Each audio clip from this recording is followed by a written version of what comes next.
Kevin, congratulations. When did you know you were going in? When did you know this was the night? And how did you sort of process it all in your mind, including 70 cameras from Apple that are clearly here? Yeah, so obviously I figured that tonight would be the night or Saturday. However, I didn't know I was going in until our equipment guy Brandon Comiskey came down and said you'll be going in 5 minutes, and then Damian Lowe dapped me up, and I think that was like a signal to the fans that it was happening, and then he started like going like this behind his back, and I think that's when everyone knew. So yeah. So Kevin, Brandon comes down, tells you you're coming in, and then you watch Quinn hit that goal. Where's your mind at that point? Can you just take me through that? Where's your Yeah, mind absolute chaos for sure. Awesome goal by him, great finish.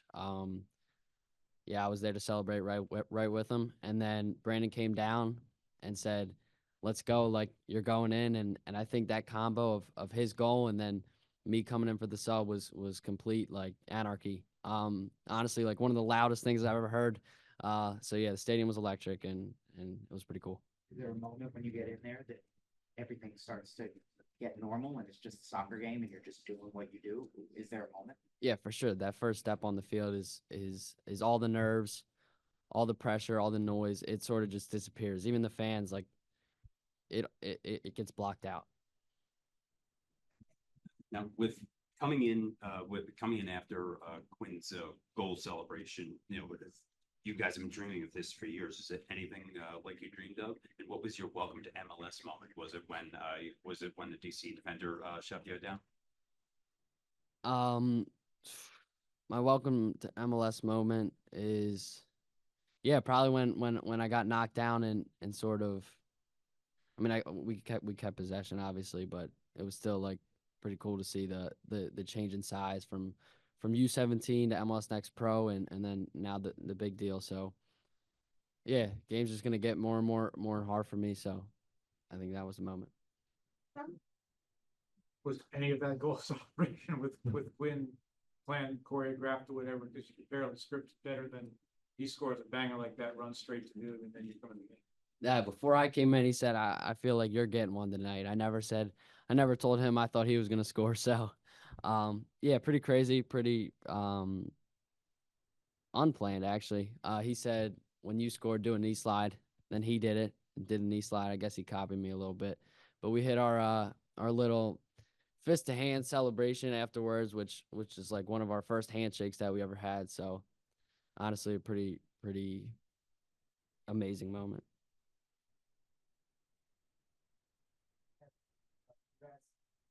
All this tension would be hard for most of us in this room to normal, like, be grounded.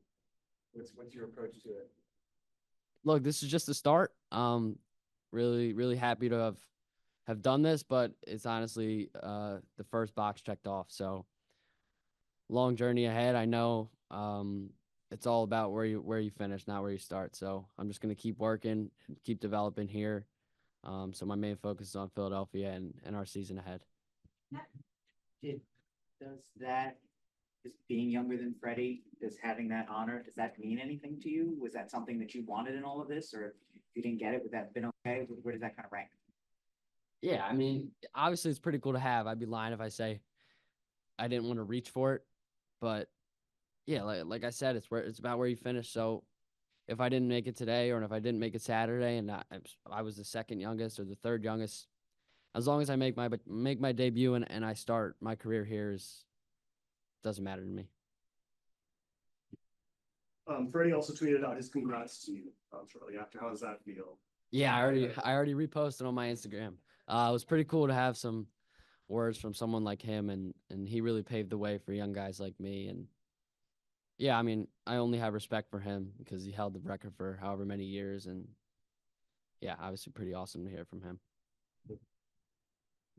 I know it was only like 8 minutes, but what surprised you the most about kind of stepping on to like this level? I think the fans, every time I touched the ball, they went crazy, and I never, I mean, obviously I dreamed of this day, and I had some pictures in my mind of what it would look like, but just hearing them behind my back every time the ball was at my foot was crazy to me.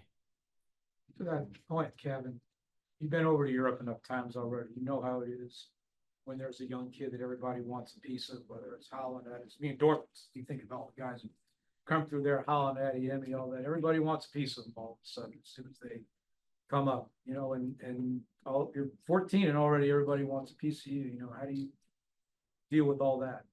So I mean, I've played against my brothers my whole entire life. They're always gonna want a piece of you in the backyard or in the basement. So I'm used to getting hit, and I'm not afraid of contact. And for all the people who want to say that he's too small, I mean, I think I'm just gonna show them that I'm ready physically. And thanks to my brothers for preparing me for these moments. attention point. Jim mentioned CIO and your sign autographs. That's what I mean by when young prospects come up and all of a sudden everybody wants the autographs, everybody wants the pictures, everybody wants the interviews, all that stuff. How do you handle that? I always give those guys attention because I know I was in their shoes once, and I was devastated if I wasn't getting a picture from one of those celebrities or 76ers players that when I went down by the court. So I mean, I'm always down to give an autograph or a picture for them.